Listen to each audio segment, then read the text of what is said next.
Good evening, Hari Om, everyone. Let's begin with a prayer. Om Sadashiva Samarambham Shankaracharya Madhyamam Asmadacharya Paryantam Vande Guru Paramparam Shruti Smriti Purananam Alayam Karunalayam Namami Bhagavat Padam Shankaram Lokashankaram Gurur Brahma Gurur Vishnu Gurur Devo Maheshwara Guru Sakshat Parabrahma Tasmai Shri Gurave Namaha.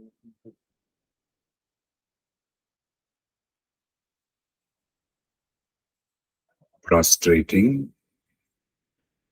before the entire lineage of the spiritual masters, Sadgurus, and to my own beloved teacher, Sri Prabhuji. The topic for today is time and its gifts. Time has given us enormous gifts. The biggest gift that time has given us is this world, the variety in this world, isn't it? Time has given us objects, many objects. The phone, this phone that we log in to the satsang, for example, the house, then the experience of those objects. Time has also given us people. With people, we are mainly engaged in relationships, and in relationships, it's a lot of joy. Objects, people, in objects, the experience of objects makes the whole life meaningful. Then people and the experience of relationships with people, that makes life more meaningful. So ultimately, the experience of objects, inanimate objects and animate living creatures, makes our life meaningful, isn't it? Otherwise, it would be dry. Can you recall a few of the gifts that time has given us? Anyone? Knowledge. Time has given us knowledge. Wonderful. Great. Thank you, BK Krishnamurti. Health, Vasuji. Health. Time has given us health. Great. Thank you, Vasuki. Relationships. Relationships. Thank you, Family. Preeti. Yes, please go ahead. Family relationships. Family relationships. Yes. Helpers. Biggest. Helper. Support. Wonderful. Contemplate on things, explore on topics. Exploring, time has given us opportunity to explore secrets of life. Okay. The experiences we had in the spiritual retreat, which we can never forget, that's a gift. You are arranging very beautiful spiritual retreats that I really enjoy, and that's a very good gift I had. Okay. Time has given us many, many enjoyable experiences. Wonderful, Aruna. Thank you so much.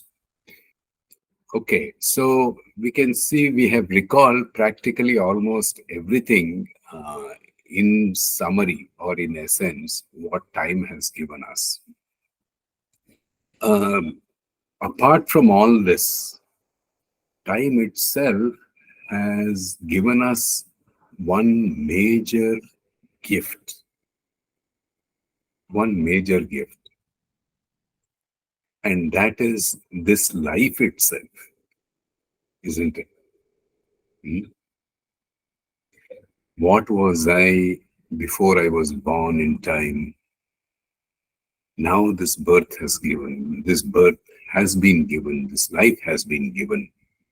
And with this life, with this gift of life, is this unique opportunity for all of us human beings to find out about our true nature. Isn't life the biggest gift of time? This life?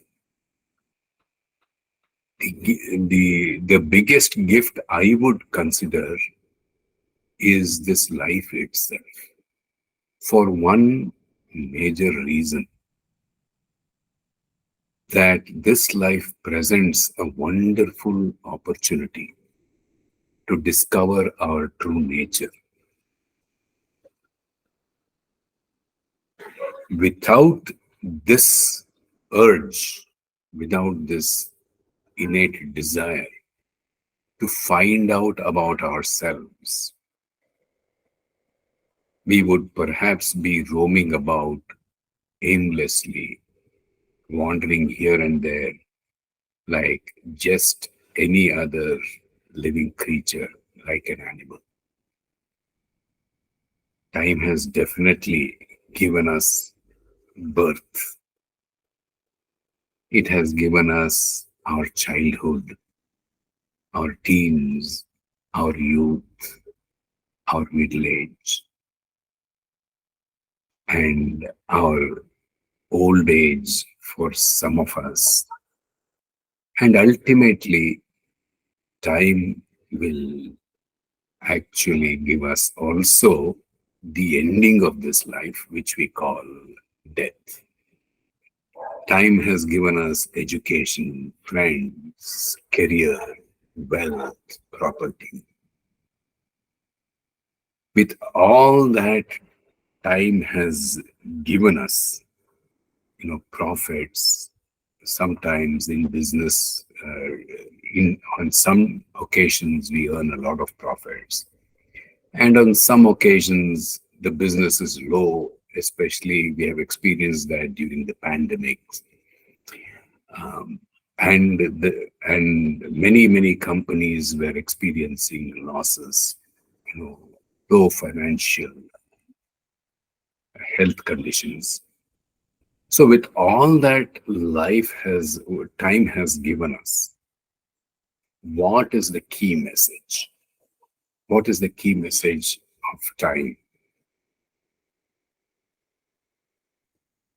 From all the things that we have taken from time, the gifts of time, what is the message that we take back? Lot of gratitude. A lot of gratitude. We express immense gratitude for all the gifts that we have received from time, in particular, from life in general. Thank you, Preeti. Anyone else? Everything is changing. Everything is changing. Wonderful. Thank you, Vasudev. Everything is changing. Use this moment well, like we have a choice every time. So we decide to attend this program, or we can be watching TV or do something else. Thank you, Janki Ram. Use this moment well. We have a choice at every moment. Choose wisely. Use it well. Use the moment that is available to us well. Thank you so much. So many good lessons, so many key takeaways from time. If we look at the very nature of everything that time has given us, we will notice this, that for example, time had given us childhood. Once upon a time, we enjoyed the innocence of our childhood. Where is it now?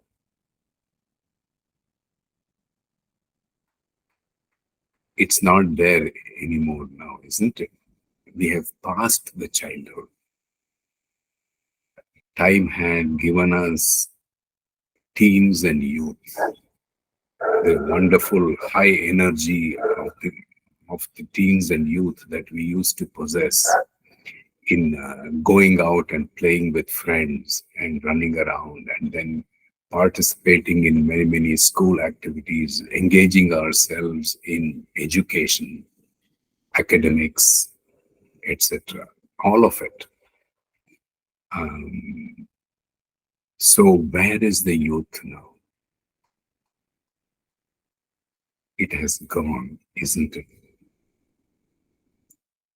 Similarly, we have had our career. Many of us are retired now. We have had wonderful, successful careers. If we are continuing to work, one day it will pass. So we had a good beginning. Even for those of us who are continuing to work, soon after our degree or master's or our educational qualification, when we decided to jump into a job or a business, the opportunities and the demand was very high, right? For young, bright professionals, the demand is much, much higher. What happened as we gained experience? As we gained experience, we got into a narrower and a narrower band of work, expertise, and the opportunities and demand kept on reducing. So even the demand of the career will keep on reducing with time, isn't it? Time has given us wonderful health. Today, can we claim that health? Very difficult. We have a lot of problems, but still we have good working health, for which, like what Preeti said, we have to be grateful to the divine force, the divinity that has granted us so much that we are able to come here, sit, and then listen and participate in satsangs. So that is one part. But the peak of our health, which we had during our youth and partly in our middle age, has slowly faded, declined. It has not gone to zero, but it has declined, definitely. Energies have declined. Let's put it that way. What about, so if you look at anything and everything, what time has given us, slowly, time is taking it away. Now, time is very, very gracious. It doesn't take away all of the things that it gave us all at once. None of us grow old suddenly. We grow old very, very gradually, isn't it? We feel when we are unable to move our limbs and arms with that much agility of our youth, then we start to feel that we are getting old. Or, when we get too tired a little too often, then we begin to say, okay, now I'm beginning to get a little old. Therefore, time is so gracious that it takes away little by little in great sense of compassion of whatever it has given us. And finally, when time takes away everything completely, what is the experience? What is that state? That of death, isn't it? So the biggest learning from time is time is very, very kind, compassionate. It has given us everything. It has given us this very life, all the comforts, conveniences, wealth, health, prosperity, relationships, everything it has given us. At the same time, there is this golden rule that whatever time gives us, it will take away. And thankfully for us, it takes away what it gives us. It gives gradually in most cases, barring a few exceptions here and there.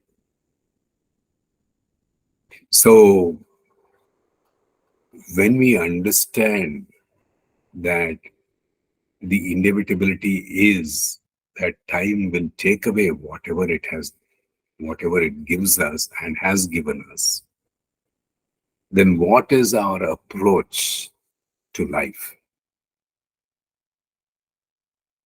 What will be our approach to life? It just would be then, therefore, how to manage time, isn't it? Therefore, if we look at what time is all the variety in this world. Time is change. Time is happiness, joy, sorrow. Time is all the emotions that comes through in life that we experience. Time is an experience.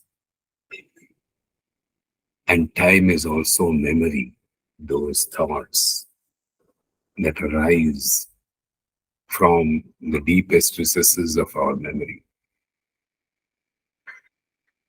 The nature of time is change. And when the nature is change, then there is this famous saying, isn't it? That the only permanent thing in life is change, which means everything keeps changing.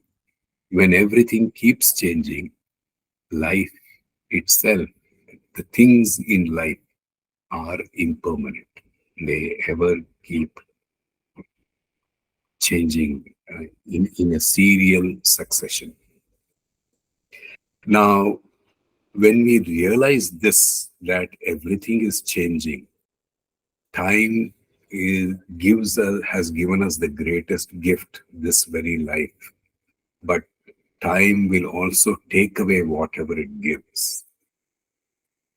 Then the only thing that we can do is to understand what time is and how to take time on our side, make it our friend. Because if we oppose time, who will win? Who is likely to win? Who is more powerful? The time or me? There is a historical saying, right? Even the greatest of the kings have bitten the dust of time. So once upon a time, the ones who ruled a vast kingdom has gone to the dust. And that is the effect of time. There is no way that as an individual entity, we can win over time, because the time is very, very, very powerful, much more powerful than the power that we possess as individuals. But at the same time, we are endowed with the power of understanding time, through which we can actually manage time transactionally and also step up to go beyond time, to transcend time for a spiritual realm. So if we consider time to be the interval between any two events for the purposes of this discussion, can we ever look at the question, do we experience time? Would anybody like to share? Do we experience time? Can we experience time? If yes, how? How do we experience time? Through memories. Through memory, yes. So is memory time? For example, I had a wonderful lunch. If I say we went to a celebration or a party this afternoon for a lunch event. I enjoyed the lunch. That time of 1 o'clock or 1:30, is it there now? It is not there. It is gone. Now it is already 7 past 7. So if I experience, can I experience that time of 1 o'clock or 1:30? Like Janki Ramji said, we only experience the memory of it, isn't it? Yeah, we experience time as thoughts. As thoughts. Okay, we experience time as thoughts. Thank you. We experience time as thoughts. So when a thought arises, between the thought that arises and by the time we experience, now when we experience thought, do we experience time?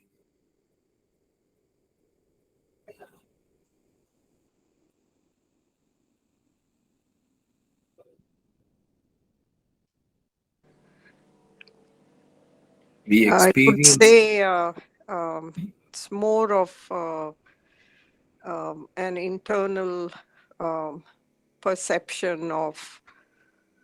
It's like the thought will be there in your mind and it shines for some time and it disappears. So yes.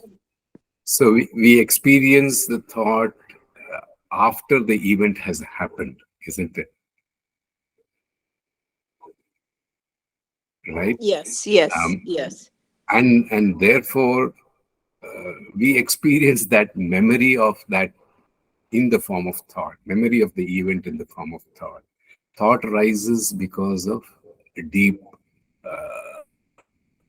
driven or a deep underlying memory aspect that rises up in the form of thoughts. I had a good cup of coffee. Ah, what a nice coffee. So I experience I get a thought, such a nice coffee, as a taste of coffee. But that taste of coffee is, as a thought, is only the memory of that taste of coffee, isn't it? It is only the past experience. Yeah. So, uh, so, so we really don't experience time, isn't it? All that we can experience at that instant are the events, and after that, we experience their memories.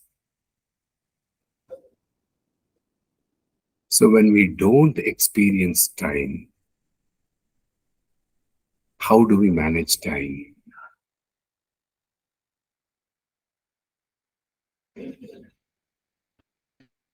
We all say time management is the in thing today in every professional organization. So you have to learn to manage your time. So in saying that we have, because time is available only at that moment, and it's not available anytime later for us to manage, isn't it so? Hmm? And if that time that has elapsed is no longer available now, then how can we claim that we are managing that time? Such a paradox, isn't it?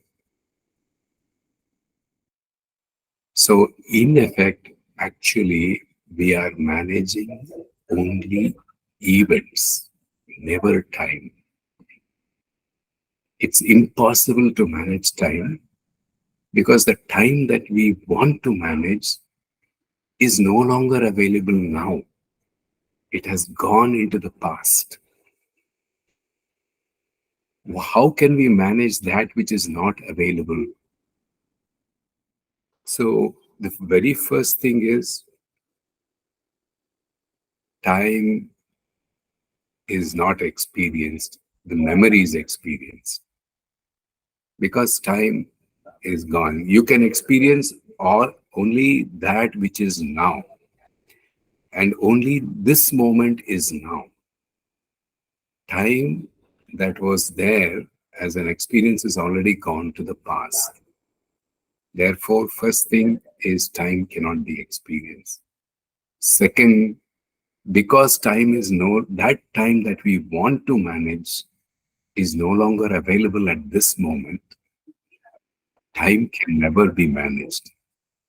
Its effect can be managed.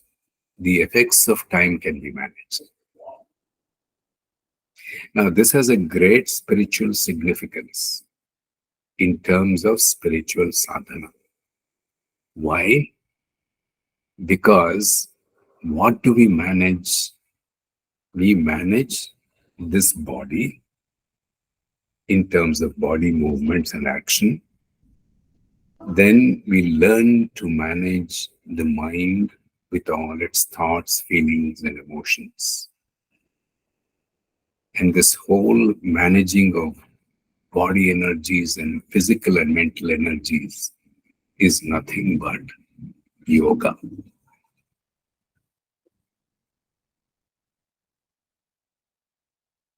So time, what do we say then? That if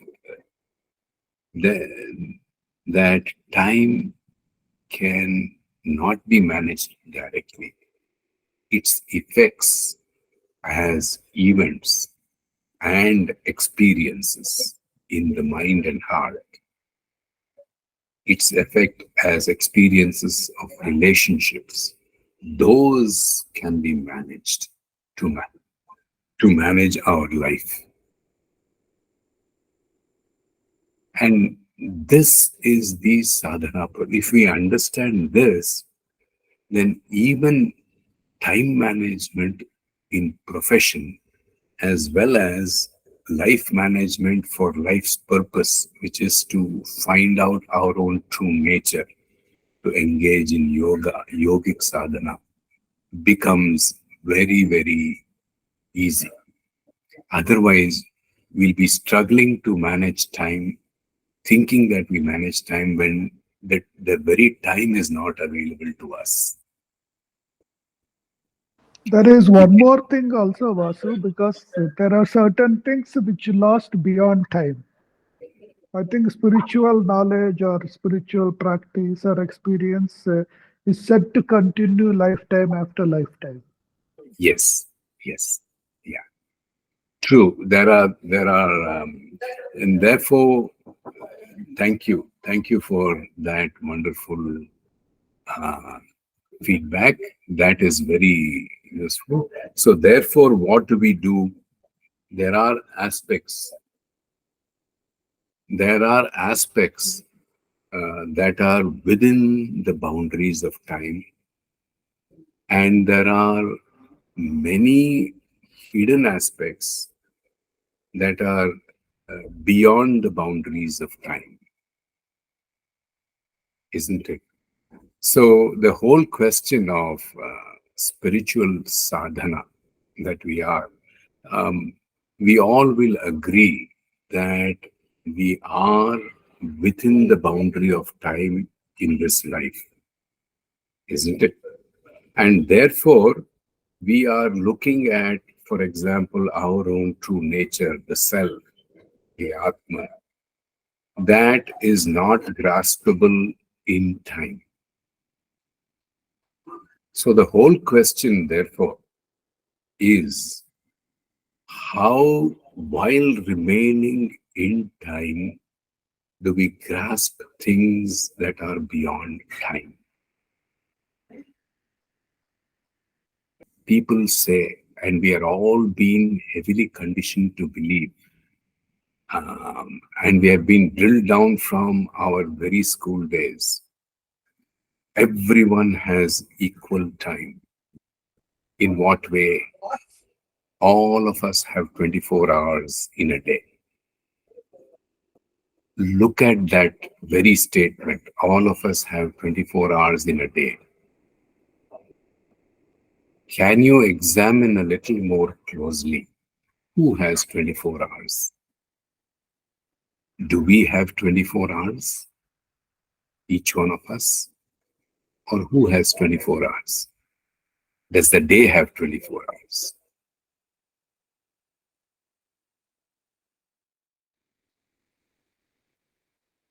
All right. Let's look at it from a slightly different angle. How much time do we really have?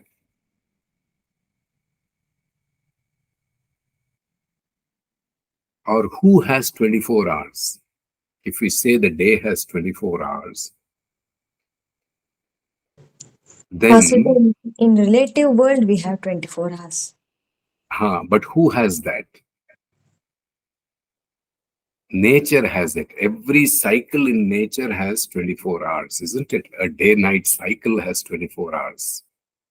Even in relative terms, how much time do we have as human beings?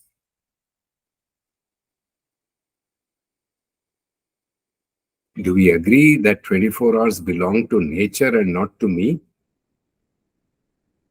Between sunrise, sunset, and the next sunrise, between one sunrise and the next sunrise, there is 24 hours. And nature is operating cyclically in seasons. So nature has 24 hours a day. It has 7 days a week.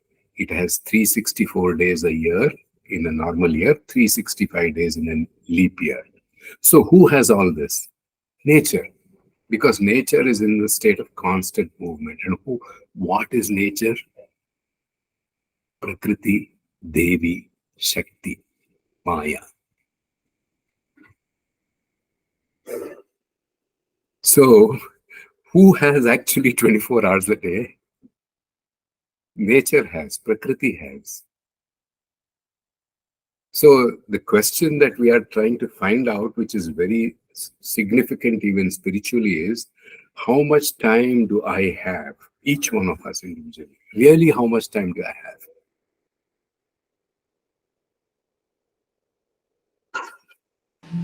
You can only say waking time. Waking time. All right. So, thank you, Janki Ramji. Wonderful. So, even in that waking time, if we have to extend that argument, how long can I be awake? What's the guarantee of me being awake and alive next moment?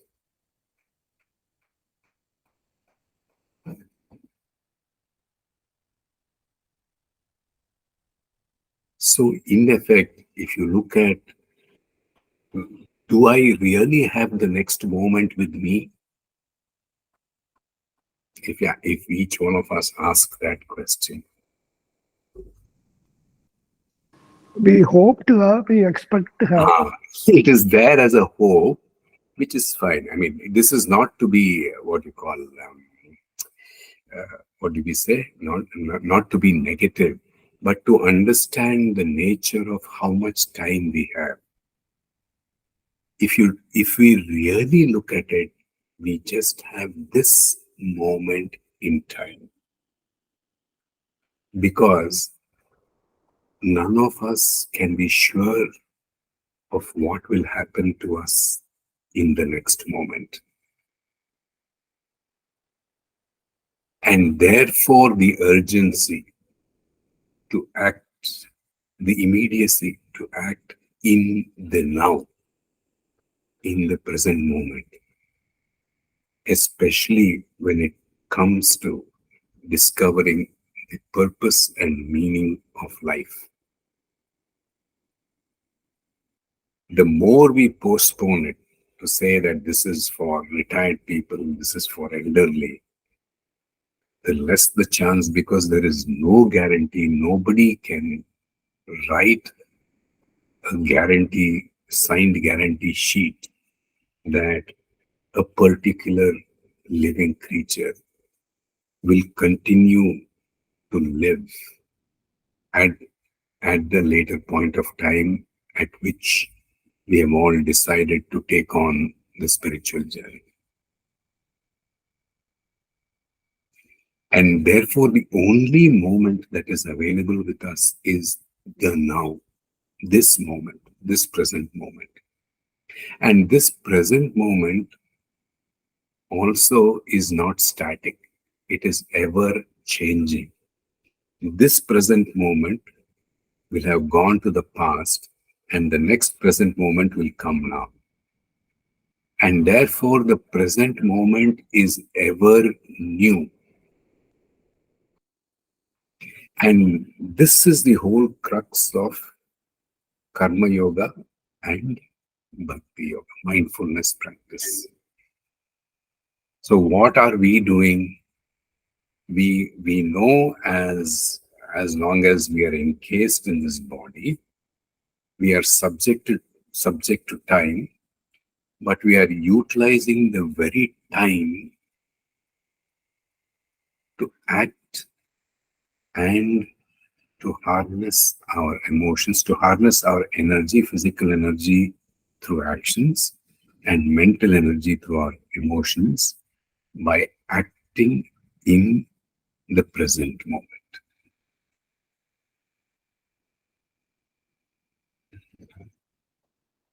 And how do we act in that present moment? We all know Sri Krishna says in the Bhagavad Gita, chapter 2, Karmanyeva adhikaraste ma phaleshu kadachana ma karma pala heturbhu ma te sangostva akarmani. All of us are compelled to act. How do we act? And according to Sri Krishna's wisdom in the Bhagavad Gita, we act without the desire for fruits of that action. Why is that? How is that relatable to the present moment action? Because when the mind pays attention to the results, where are the results? The results are always in the future, isn't it? The results of the action that is taking place now is in the future. And if the mind is worried about the results of what I am acting now, that means the mind is split between the future and the now. What will happen? What will happen to the action in the now, in the present moment, when the mind is split into two, between results and action? It will be inefficient, isn't it? Consider a situation where the entire mind's energy, focus is on the present moment, on the action that is happening in the present moment, which typically a lot of these very deep singers and artists, painters do. That's why when one is completely immersed when an artist is completely immersed in painting, when the singer is completely immersed in singing, then the passage of time, one is not aware. And the beauty of such an action is it influences even the people around them, onlooker. When a singer sings completely in the present moment, unmindful of what feedback, what will be the outcome, then that singing, that action will influence the audience, the listener. When a painter paints completely 100% in the present moment, the painting will influence the viewer. So the power of action in the present moment does not remain with the individual. It spreads like a wave. How far depends on how intense and how pure the action is. So we have to act anyway, but acting in that present moment, karmanyeva adhikaraste ma phaleshu kadachana. Don't split your mind between future and present moment. That is the meaning of saying you have no authority over the fruits of your action. You only have authority over your action. If you have only authority over our action and not on the results, then we can as well say, I cannot act. I can keep quiet. But Sri Krishna says, Mate sangostva akarmani. Don't even be attached to akarma. That means inaction. I cannot be lazy. I cannot say I won't act. I have to act, but act in a way that all the mind's energy is focused on action and not split between action and the result. That is the most efficient action, isn't it? And Sri Krishna further continues, isn't it, in the Bhagavad Gita?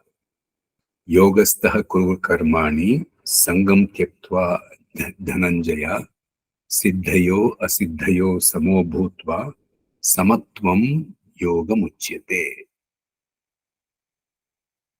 When such an action is performed, completely focusing on the action, on the present moment, then what happens? The mind achieves a state of equanimity or equipoise. Samatvam yogam uchyate. That is yoga. Sri Ramana says beautifully in Upadesha Saram, Ishwararpitam nechaya kritam chitta shodhakam mukti sadhakam. Perform all actions as an offering to Ishvara, Ishwararpitam. Nechaya kritam, without any desire, na ichaya kritam. Not even with the desire for the heavens or the other world. Just perform actions as an offering to the Lord. What does it do? What are the benefits? Chitta Shodhakam, it purifies the mind and it paves way for liberation, Mukti Sadhakam. What else is this but the supreme form of Karma Yoga? Whether Sri Krishna has said it in Bhagavad Gita, Ramana has said it in Upadesha Saram, all of them are talking about acting with complete focus, unmindful of the results. You have to plan for what we want to achieve, but at the time of acting, the mind must not be split between action and result. If it gets split, then it's no longer karma yoga, it is only karma. We will have to reap the fruits of doership sooner or later. That part is karma yoga. And then, of course, there is bhakti yoga also,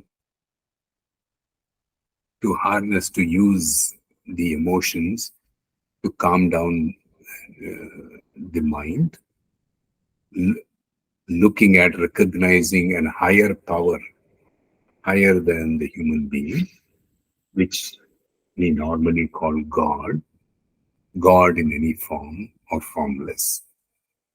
And then we surrender to that form, saying that I am a minuscule person. You are supreme, so I surrender to you. Protect me. Even there, what are we doing? We are leaving the results, the future, to nature.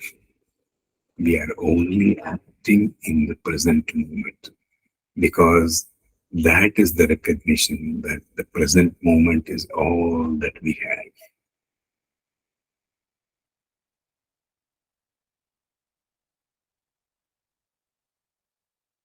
Then, of course, we do have to look at what prevents us from acting in the present moment.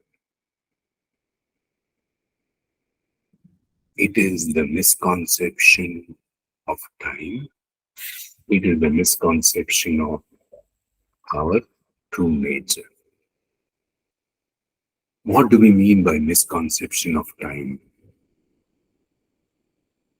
We think time is available to us when it is not really available to us. That means time is elusive, but it appears to be available to us. What is that called? That which we seem to have it, but eludes us all the time. What is that called? Maya. Maya, isn't it?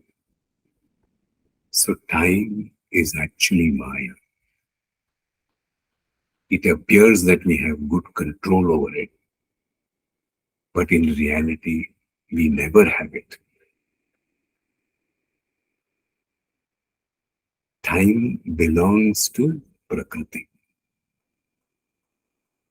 And one of the major effects of time is cause and effect. And cause and effect itself is Maya. So if we, without proper understanding, if we engage in action, then what happens? We will look for cause and effect. We are tied to the cause and effect principle. And what is cause and effect? In spiritual terms, it is karma. You do something, you reap the benefits of what you have done. But if you do something without the sense of doership, then where is karma involved? What fruits have I to reap, either good or bad?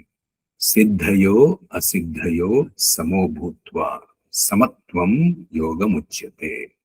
Whether it is success or failure, siddhi or asiddhi, samo bhutva, when I handle both of them equally, samatvam yoga muchyate.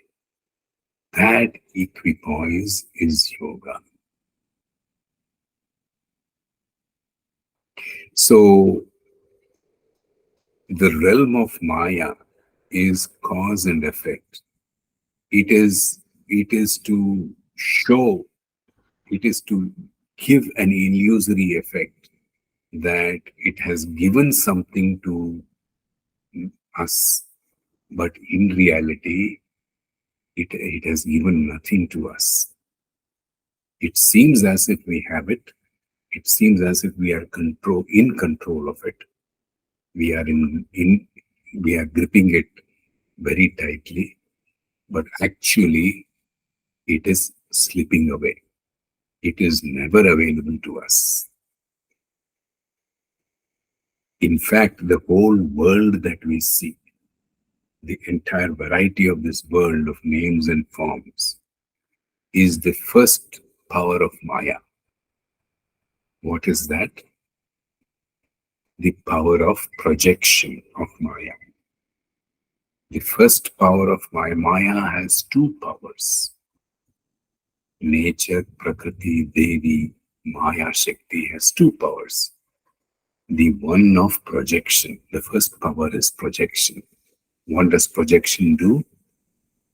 It, in the outside world, it projects all objects with names and forms.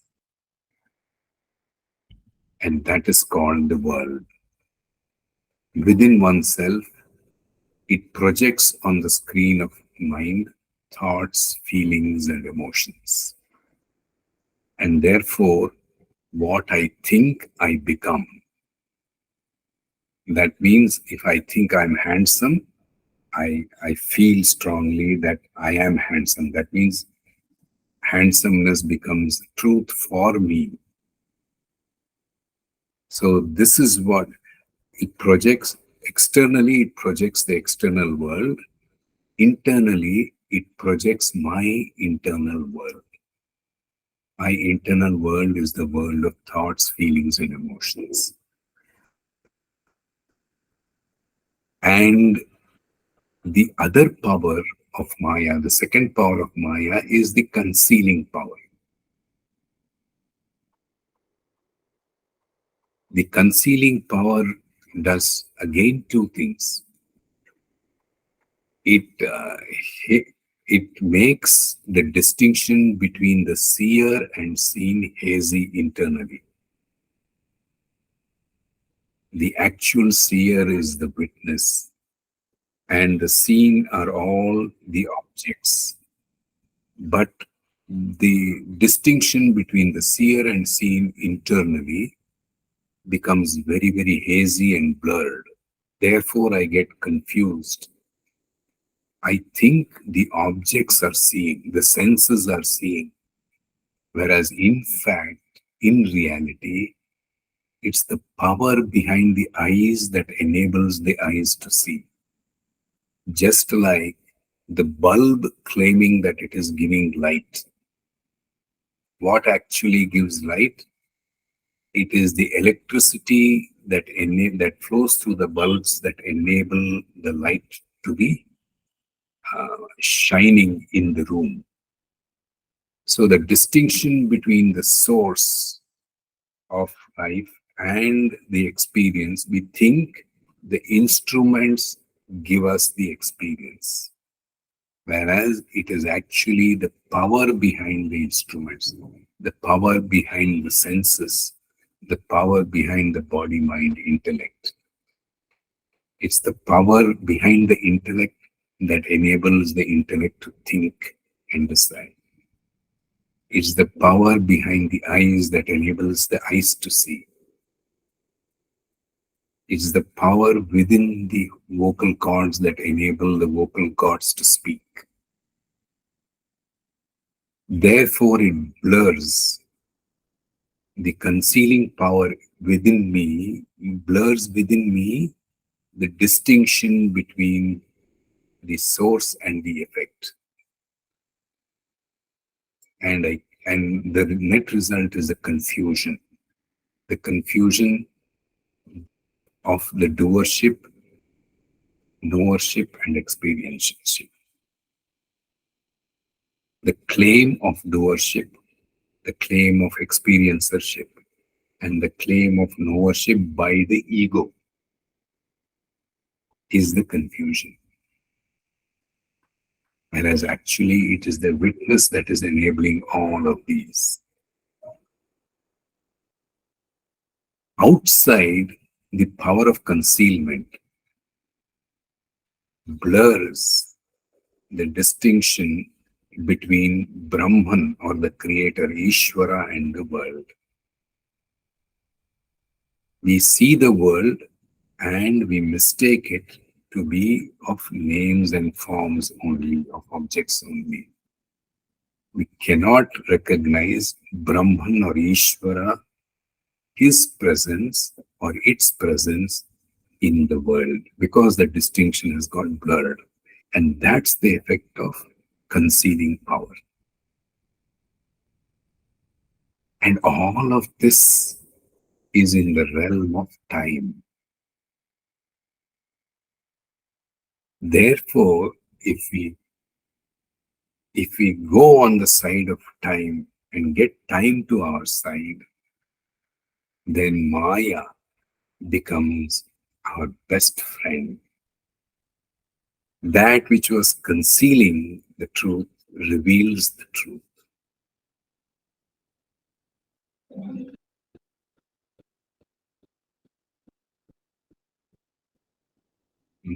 So it is said that Maya, it is Maya that conceals. That there are two effects of Maya. If we think Maya is real, then it gives us bhoga. Bhoga means experience. Experience of the world, which we think is real. But if we truly understand that very Maya gives apavarga. Apavarga means detachment. That very Maya, if we understand that properly, saying that this is an effect of Maya, then Maya's concealment will slowly loosen and become more and more transparent for us to see the truth within the substratum, within each object, and the witness within ourselves. Substratum within each object in the world and the witness behind every thoughts, feelings, and emotions within us.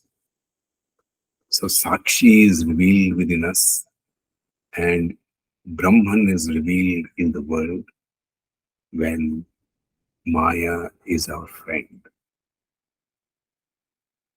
When time becomes our friend.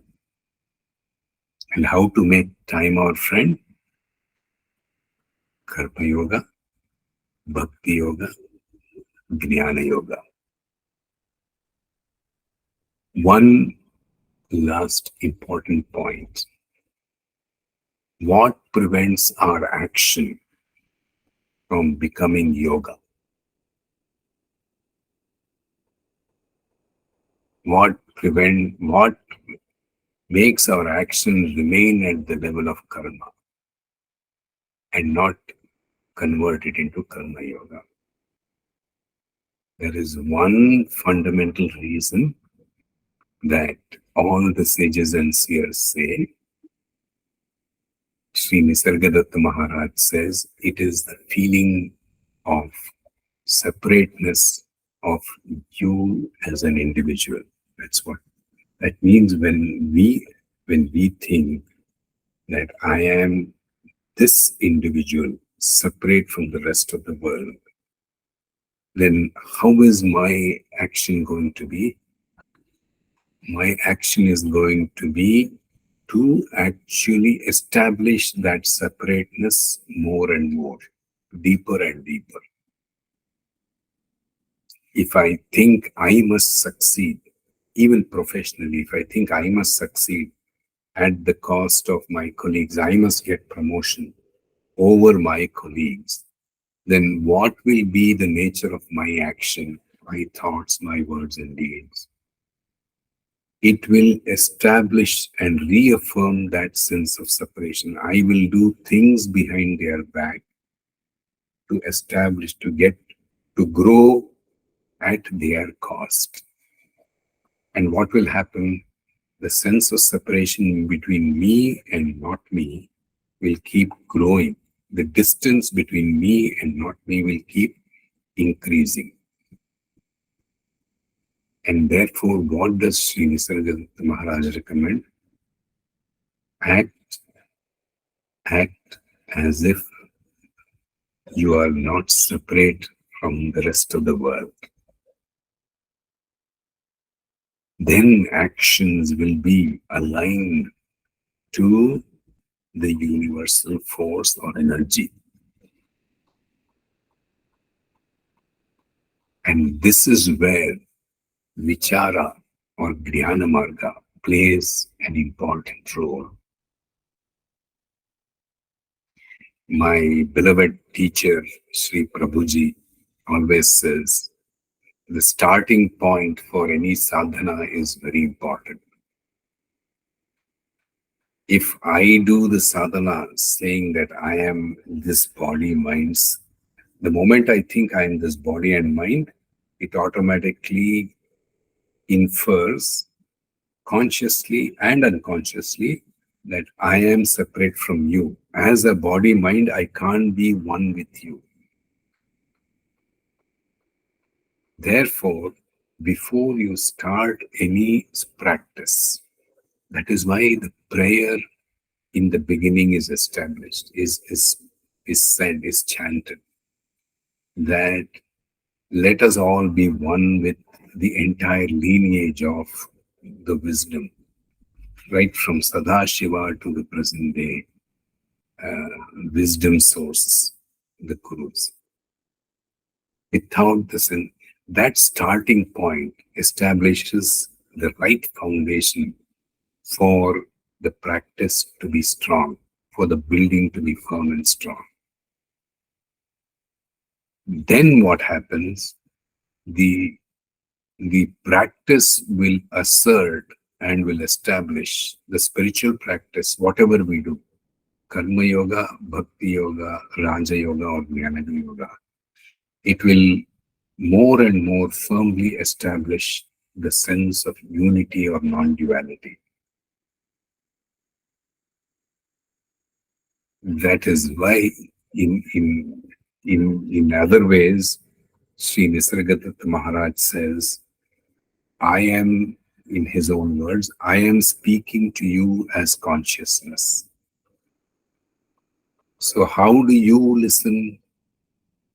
You have to listen as consciousness, is what Sri Nisargadatta Maharaj says. If you listen as if you are an individual body mind, no doubt you will get some knowledge.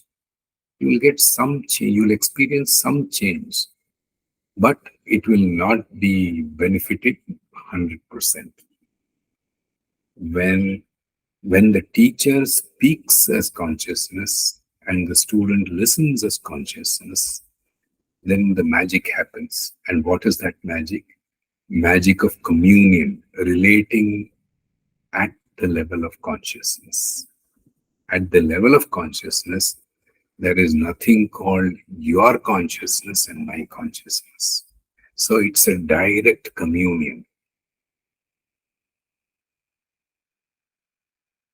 And that starting point is extremely important, which is why Sri Prabhuji says, Jnana leads to dhyana and bhavana.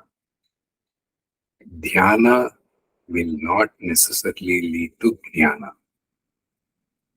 I can force myself into a state of silence, but my wisdom may not get enhanced. It might not shine. If I have sat in the practice of silence without the starting point of real wisdom, that I am one with Brahman. On the other hand, if I clearly establish through vichara that I am one with Brahman, I am Brahman, and then engage in action of, or in silence or practice, then that Brahman aspect will get deeper, more and more deeply and firmly established within me. Wrong starting point leads to has the great possibility of leading to a wrong destination very quickly. The right starting point with right guidance will take us to the right destination surely and steadily. And therefore, what is time? Time is elusive as long as we consider ourselves to be separate individuals. It's impossible to manage time because the very commodity that we want to manage, the time, is not available to us. We can only indirectly manage it through events, emotions, and energies. And managing time indirectly through events, emotions, and energies is the yogic principle. And engaging in those managements with the right knowledge is Atma Vichara or Jnana Marga, so that we don't deviate from the path at any time. Thank you so much for your patient listening. I appreciate it. Om Tat Sat Brahmarpanamastu Shri Sadguru Devaya Namaha.